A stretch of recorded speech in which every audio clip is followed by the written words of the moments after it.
नमस्कार, स्वागत है आप सभी का। आपके लिए यूपी उत्तराखंड की आज दिन भर की खबरों का दस्तावेज लेकर हाजिर हूं मैं आपके साथ अनु सिंह।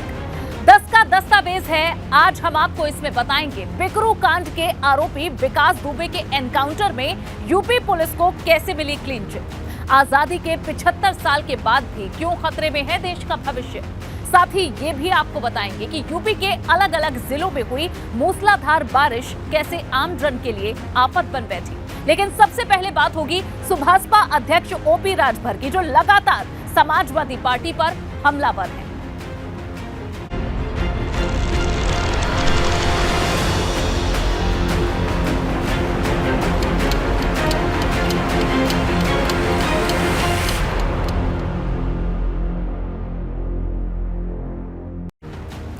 सुभाषपा अध्यक्ष ओपी राजभर लगातार समाजवादी पार्टी पर हमलावर हैं। एबीपी गंगा से ओपी राजभर ने बात करते हुए कहा कि साइकिल पर छड़ी भारी है। पूर्वांचल में बड़ी जीत छड़ी ने साइकिल को दिलाई है। हमारी आदत बन गई है कि हम एसी को भी झेल लेते हैं और 36 से हम यहाँ 47 से 46 डिग्री का टेम्परेचर भी झेल लेते हैं। अध्यक्ष जी, ये बताइएगा कि नेताओं के बयान तो बहुत कुछ कहते हैं, लेकिन उनके आसपास की चीज़ें भी बहुत कुछ बयां करती हैं। ऐसी ही एक हम देख रहे हैं आपके पीछे अलमारी के ऊपर एक साइकिल और उसके ऊपर छड़ी दिख रही है। इसके क्या मायने निकालें? गठबंधन अभी जारी है या फिर छड़ी साइकिल पर भारी है? गठबंधन भी जारी है और साइकिल पे छड़ी भारी है। तो जो दृश्य आप दिखा रहे हैं, पूर्वांचल में जो चीज़ मैंने आप लोगों के सामने भी हम कहते थे तो मजाक लगता था, अतिशयोक्ति जैसे। सर जी, एक चीज़ और जानना चाहेंगे। एसी बहुत बड़ा मुद्दा रहा है इस बार, लेकिन हम आपके कमरे में इस समय बैठे हैं, एसी भी चल रहा है और 16 पे चल रहा है। मतलब जितना ठंडा कर सकता है ये एसी इस कमरे को, उतने पे चल रहा है। तो एसी में तो आप भी बैठे हैं इस समय। देखिए, जब हम खाली रहते हैं तो एसी में भी बैठते हैं, जब निकल लेते हैं तो नॉन एसी में 12 घंटा 14 घंटा काम करते हैं। जैसे गाँव में हम चौपाल लगाते हैं, आपने देखा होगा आजमगढ़ के चुनाव में, तो गांव में तो ऐसी नहीं है कि किसी के दरवाजे पे एसी लगा हो। यहाँ 45, 46, 47 डिग्री टेम्परेचर उसी में रहा है और हमारी आदत बन गई है। हम एसी में को भी झेल लेते हैं और 47-46 डिग्री टेम्परेचर भी हम बाहर भी झेल लेते हैं। जिनके लिए हम लड़ रहे हैं उनके बीच में जाकर के मुझे अपने लोगों द्वारा और मुझे खुद, देखिए जब इंजन चलता है तो उसके साथ जुड़े हुए डब्बे भी, अगर उसके चक्के के 4-6 बैरिंग सैरिंग भी अगर डिस्पोजल है टूट गई है तो वो घिंचा के जो है अपना ही प्लेटफार्म पर चल जाता है। तो इंजन का बहुत बड़ा महत्व होता है। बिना मालिक के कोई आगे नहीं जा सकता है। तो एसी से बाहर निकल के काम करने की भी जरूरत है।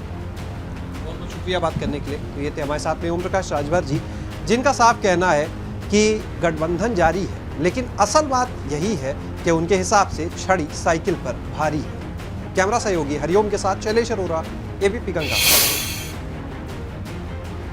एक तरफ जहां राजभर के साथ सपा का गठबंधन अपने आखिरी दौर में है, तो वहीं इस बीच ओम प्रकाश राजभर को योगी सरकार की तरफ से वाई कैटेगरी की सिक्योरिटी मिल गई है, जिसे राष्ट्रपति चुनाव में एनडीए को वोट करने का इनाम कहा जा रहा है।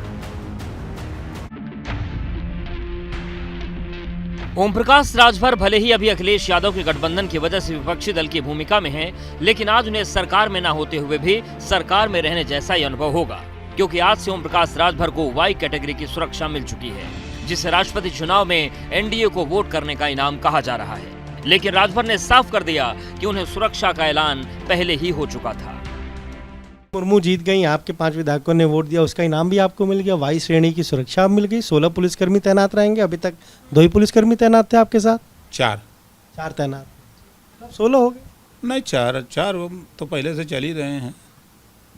ये 15 तारीख को वोटिंग के पहले का ही आदेश है, 15 जुलाई का आदेश है और उस पर कार्रवाई चल रही है लंबे समय से।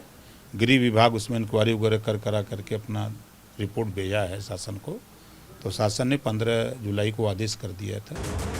वाई कैटेगरी की सुरक्षा में 11 सुरक्षाकर्मी तैनात होते हैं, जिनमें 2 पर्सनल सिक्योरिटी ऑफिसर होते हैं। वाई श्रेणी सुरक्षा में एक सशस्त्र गार्ड 24 घंटे साथ होता है, लेकिन इसमें कोई कमांडो नहीं होता। 5 सुरक्षाकर्मी आवास पर सुरक्षा में तैनात होते हैं और 6 सुरक्षाकर्मी साथ होते हैं। इन दिनों ओपी राजभर अखिलेश यादव पर गर्म है और भाजपा को लेकर नरम दिखने लगे हैं। ऐसे में राजभर के सियासी रुख में बदलाव भी सुरक्षा की वजह बताया जा रहा है। कह रहे हैं कि नेटवर्क में आप आए तो वाईफाई मिल गया आपको। अच्छा, वो का नाम से कुमार विश्वास कौन नेटवर्किंग में थे कि उनको मिला? कुमार विश्वास को भी तो मिला है, वो क्या कहीं नेटवर्किंग में थे। देखिए, नेता क्या बोलते हैं, क्या कहते हैं। जब उनका स्वार्थ रहता है, साथ रहते हैं तो बहुत अच्छे हैं, साथ नहीं है तो बात बहुत बुरे हैं। लेकिन राजभर को मिली सुरक्षा पर समाजवादी पार्टी से भाजपा के साथ राजभर की बढ़ती नजदीकियों का तोहफा बता रही है। मदद कर रहे हैं तो योगी जी अपने कार्यकर्ताओं की मानसिकता तो बदल नहीं सकते। राजभर जी को लेके, उनके समाज को लेके, पिछले पीड़ित शोषितों को लेके जो भारतीय जनता पार्टी की सोच है उसे तो बदला जा नहीं सकता। तो कम से कम सुरक्षा देके अपने कार्यकर्ताओं से उन्हें सुरक्षित कर रहे हैं, इसके लिए हम भी चाहते थे। बहरहाल योगी सरकार में ओम प्रकाश राजभर को सुरक्षा देकर उन्हें अपने और करीब और अखिलेश से दूर कर दिया है। लेकिन नई संबंध जोड़ने से पहले ओम प्रकाश राजभर चाहते हैं कि सपा खुद गठबंधन तोड़ने का ऐलान करे। लखनऊ से एबीपी गंगा के लिए अनुभव शुक्ला की रिपोर्ट। आज एक दिलचस्प तस्वीर रामपुर में आजम खां के कमरे से बाहर आई। एक तस्वीर दिखी जिसमें केशव देव मौर्य भी दिख रहे हैं। केशव देव मौर्य महान दल के अध्यक्ष हैं, जिनका विधानसभा चुनाव में समाजवादी पार्टी के साथ गठबंधन था। लेकिन चुनाव के बाद नाराजगी की खबरें बढ़ी तो केशव देव मौर्य ने सपा से गठबंधन तोड़ लिया। आज केशव देव मौर्य ने आजम खां से मुलाकात की। मुलाकात के बाद केशव देव मौर्य ने बताया कि आजम खां ने ये जानना चाहा था कि उनकी गैर मौजूदगी में क्या क्या सियासी घटनाएं हुई। केशव देव मौर्य ने ये भी कहा कि आजम ने उन्हें मिठाई भी खिलाई।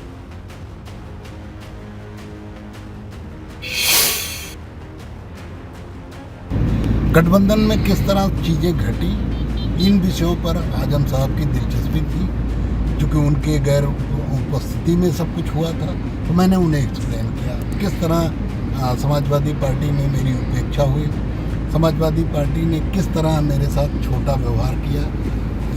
उन सब चीज़ों को डिटेल में बात हुई और उन्होंने कहा कि कोई अगर हल्की बातें हो भी गई हैं तो वो नहीं होनी चाहिए थी। अब जाहिर सी बात है, हम राजनीतिक लोग हैं नितिन जी, तो राजनीतिक बातें ही करेंगे। तो हम लोगों ने राजनीतिक चर्चा की और फुर्सत में आदरणीय आजम साहब भी थे और आज सुप्रीम कोर्ट का फैसला उनके पक्ष में आया था तो काफ़ी खुश हुए थे। और उस खुशी के मौके पर उन्होंने मुझे मिठाई खिलाई, खाना भी खिलाया और बहुत सम्मान भी दिया, बहुत प्यार भी दिया, आशीर्वाद भी दिया। आशा है कि आजम साहब से मुझे बहुत कुछ सीखने का मौका मिलेगा और आगे आजम साहब अगर कुछ रणनीति बनाते हैं हम छोटे दलों के लिए, खासतौर से महान दल के लिए, केशव देव मौर्य के लिए, तो वो अच्छा ही होगा और शुभ संकेत भी होगा। उधर राष्ट्रपति चुनाव में विपक्ष के प्रत्याशी यशवंत सिन्हा के लिए ना तो विपक्ष की गोलबंदी काम आई और ना ही वोटिंग से पहले समाजवादी विधायकों के लिए अखिलेश यादव की डिनर पार्टी, क्योंकि यशवंत के लिए अपनी एकता दिखाकर यूपी में क्रॉस वोटिंग ने कई सवाल खड़े कर दिए।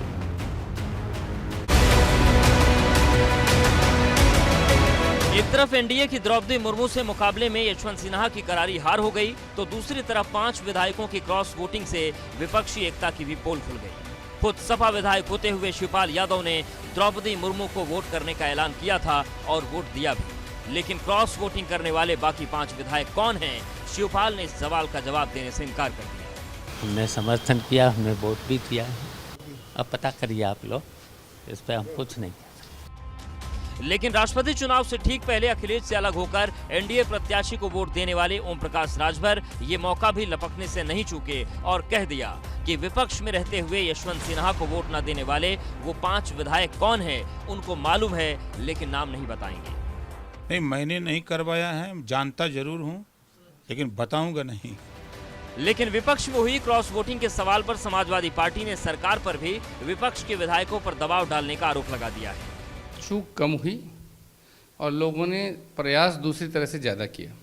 सरकारें हैं, उनका एक दबाव प्रभाव है। हर दल अपना आकलन करेगा, अपना देखेगा और तब पता लगेगा कि कौन सा वोट कहां से किसका चला गया। फिलहाल राष्ट्रपति चुनाव में क्रॉस वोटिंग करने वाले विधायकों पर सपा, कांग्रेस और आरएलडी तीनों दलों ने मौन साध रखा है, लेकिन जल्द ही वो सभी 5 नाम सामने आ सकते हैं जिन्होंने विपक्ष में रहते हुए अपने नेता पर डबल क्रॉस किया है।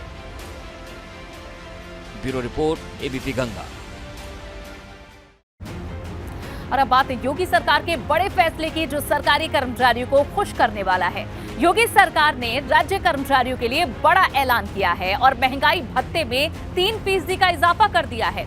इसके साथ ही अब ये 34% तक पहुंच चुका है। ये महंगाई भत्ता 1 जनवरी 2022 से ही लागू होगा। इसे लेकर मुख्यमंत्री कार्यालय ने ट्वीट कर इसकी जानकारी दी। दरअसल कोरोना काल के बाद लंबे वक्त से सरकारी कर्मचारी इसका इंतजार कर रहे थे और अब आखिरकार सरकार ने ये फैसला ले लिया है।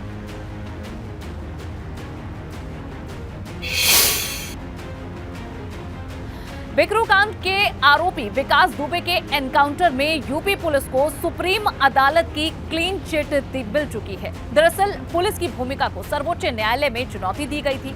मामले में सुप्रीम कोर्ट के निर्देश पर सुप्रीम कोर्ट के retired justice doctor VS Chauhan के नेतृत्व में जांच कमीशन बना था। इस दौरान जस्टिस चौहान की कमीशन ने पुलिस एक्शन कोई काम नहीं पाई थी, ये कहा गया था। यही नहीं, जुडिशियल कमीशन की रिपोर्ट में भी पुलिस कार्रवाई में कोई कमी नहीं पाई गई थी, ये बात सामने आई थी। कमीशन की रिपोर्ट में यह भी बताया गया था कि पुलिस मुठभेड़ में सुप्रीम कोर्ट की गाइडलाइंस का पालन किया गया और मुठभेड़ के दौरान या फिर पुलिस का कोई भी दोष इस दौरान नहीं पाया गया था। आपको बता दें कि बिकरू में जुलाई 2020 में दबिश देने गई पुलिस टीम पर विकास दुबे ने अपने गुर्गों के साथ फायरिंग कर दी थी, जिसमें 8 पुलिसकर्मी मारे गए थे। इसमें एक डिप्टी एसपी भी शामिल थे। इस मामले में फरार चल रहे विकास दुबे को एसटीएफ ने मध्य प्रदेश से गिरफ्तार किया था। कानपुर लाते समय रास्ते में उसने भागने का प्रयास किया तो पुलिस मुठभेड़ में ये मारा गया था।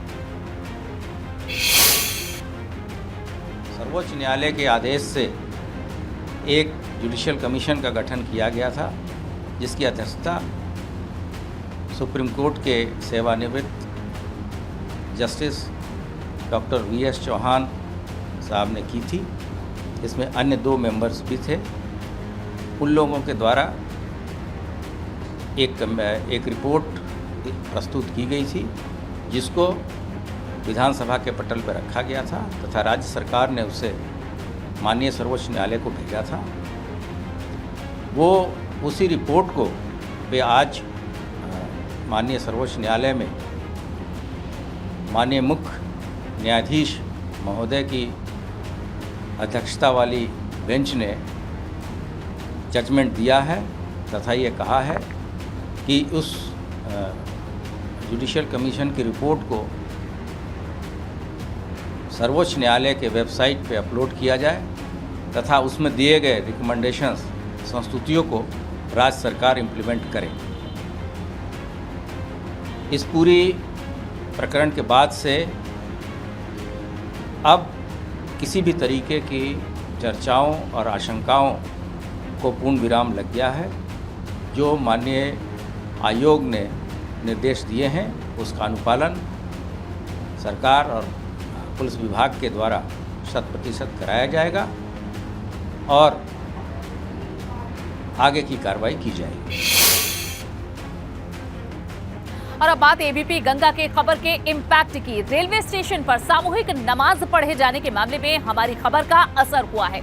दरअसल लखनऊ में लुलु मॉल में नमाज के बाद हर तरफ हंगामा हुआ था, लेकिन प्रयागराज में रेलवे स्टेशन पर जैसे ही सामूहिक नमाज की खबर हमें मिली, उसके बाद हमने इस खबर को प्रमुखता से दिखाया और अब सरकारी अमला हरकत में आ चुका है। रेलवे और जीआरपी ने इस मामले में जांच के आदेश दे दिए हैं। आपको बता दें कि सामूहिक तौर पर नमाज का वीडियो सामने आने के बाद हिंदू संगठनों ने उच्च स्तरीय जांच के बाद कार्रवाई की मांग की थी। आनंद एक्सप्रेस में कुछ बच्चे, नाबालिग बच्चे जा रहे हैं, तो उनको आरपीएफ और जीआरपी की मदद से प्रयागराज में चेक किया गया। सस्पिशियस लगे और उनको डिटेन करके जो सीडब्ल्यूसी होती है, चाइल्ड वेलफेयर कमीशन जो होता है, उनकी मौजूदगी में और उनके गाइडेंस के हिसाब से उनसे पूछताछ, इंक्वायरी वगैरह करी गई, प्रिलिमिनरी इंक्वायरी, और फाइनली उनके आदेश के मुताबिक CWC के आदेश के हिसाब से उनको अभी फ़िलहाल चाइल्ड लाइन को सुपुर्द कर दिया। देश को आजाद हुए 75 साल होने वाले हैं। सरकार आजादी का अमृत महोत्सव मना रही है, लेकिन देश अभी बदला नहीं है, क्योंकि जो बदलाव होना चाहिए था उनका इंतजार आज तक है। कई जगह लाचारी आज तक बदलाव की राह देख रही है।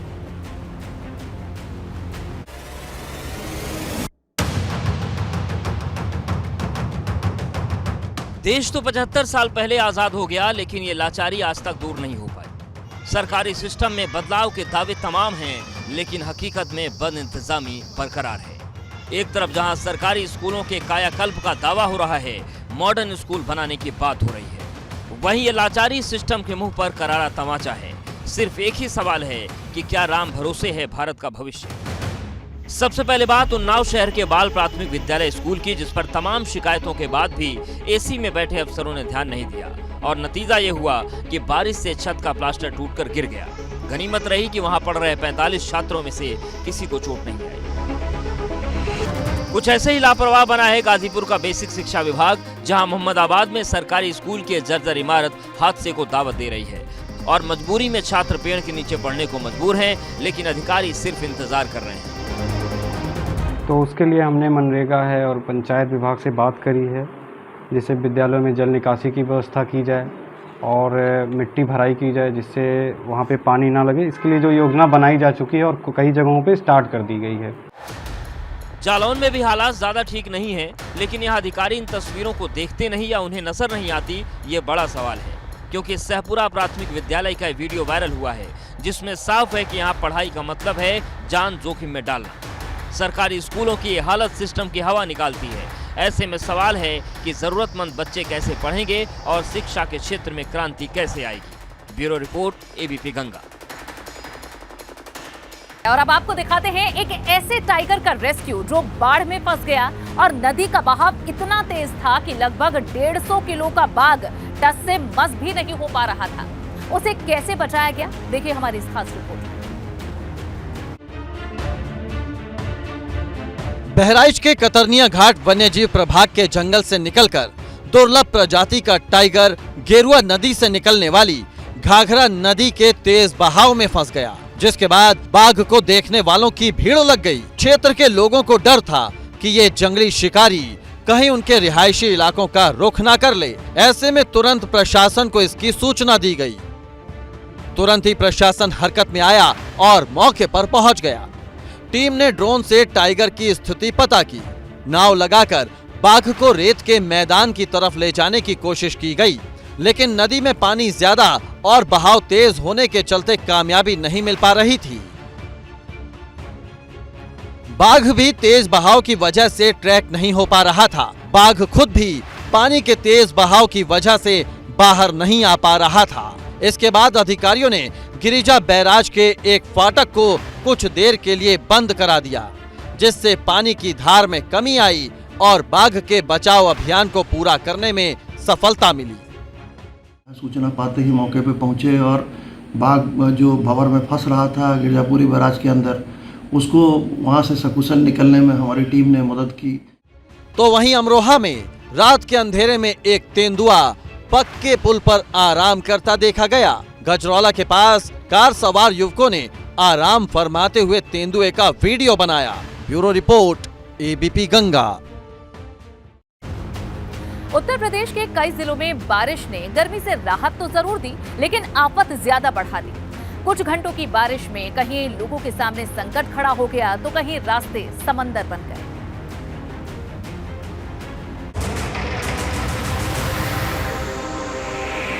मूसलाधार बारिश, शहर से गांव तक कहर, जहां जहां नजर वहां वहां एक जैसा मंजर। ये बारिश नहीं, आसमानी आफत है। कहीं सैलाब में डूबी गाड़ियां तो कहीं पाठशाला में बढ़ी परेशानियां। कुछ घंटों की बारिश अच्छे अच्छे शहर का नक्शा बदल देती है, कुछ ऐसे ही जैसे इटावा का बदल गया। यहाँ अंडरपास नदी में तब्दील हो गया और फंस गया एक ट्रक। ये इटावा से मैनपुरी जाने वाले रास्ते की घटना है। यहाँ सिविल लाइन इलाके में रामपुर से प्लाई लेकर जा रहा ट्रक रेलवे फाटक के पास समंदर बने अंडरपास में फंस गया। और फिर जो हुआ वो आपके सामने है। दरअसल रात के अंधेरे में ट्रक ड्राइवर पानी का अंदाजा नहीं लगा पाया और सुबह होने तक ट्रक की छत पर बैठकर अपनी जान बचाई, जिसके बाद फायर ब्रिगेड की गाड़ी ने इनका रेस्क्यू किया। गाड़ी आ रही थी, अंधेरा था अंदर, जब अंधेरा में आया लाइटों में दिखा तब तक गाड़ी रोकी, उसके बाद पीछे हटाई नहीं। सूचना में तत्काल से हम वहाँ से यूनिट को रवाना किया और इसके बाद अपने लेडर को जो है उसमें लगा करके दोनों को रेस्क्यू किया, बचाया। इटावा से बुरी हालत झांसी में दिखी। यहाँ सिर्फ आधे घंटे की बारिश ने ही पाठशाला को पानी पानी कर दिया। ये तस्वीरें लोकमान्य तिलक कन्या इंटर कॉलेज की हैं, जहाँ जल जमाव में पढ़ाई तो दूर की बात, बच्चे इधर उधर भागते हुए दिखाई दिए। क्लासरूम में पानी भर गया, बच्चों के वाहन तक पानी में डूब गए। आधे घंटे की बारिश ने ही स्मार्ट सिटी में जल निकासी के इंतजामों की पोल खोल दी है। Bureau report, ABP Ganga. Kanpur नगर निगम के दावे खोखले साबित हुए हैं। जिन तैयारियों का ढोल पीटा गया उनकी हकीकत आपको दिखाएंगे। कानपुर को लेकर दावा था कि बारिश को लेकर तैयारियां पूरी हैं, लेकिन असलियत में कानपुर टापू बनता जा रहा है।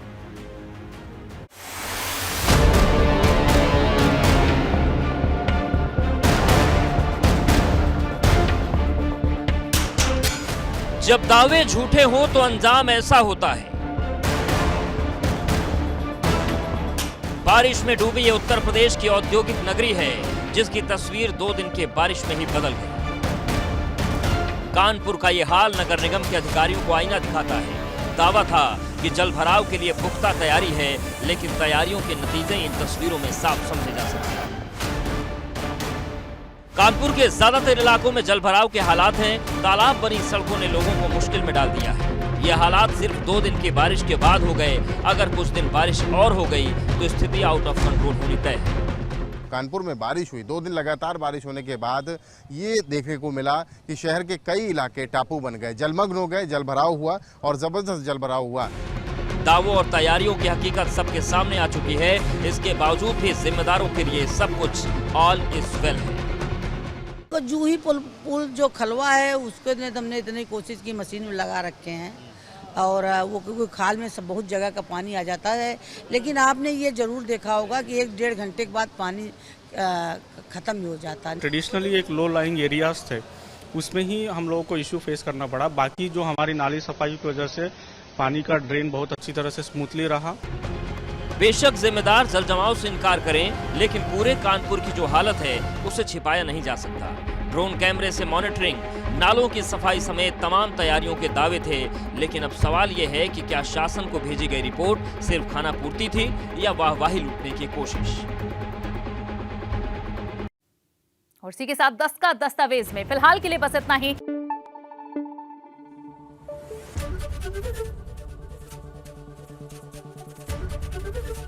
एबीपी गंगा, खबर आपकी, जुबान आपकी।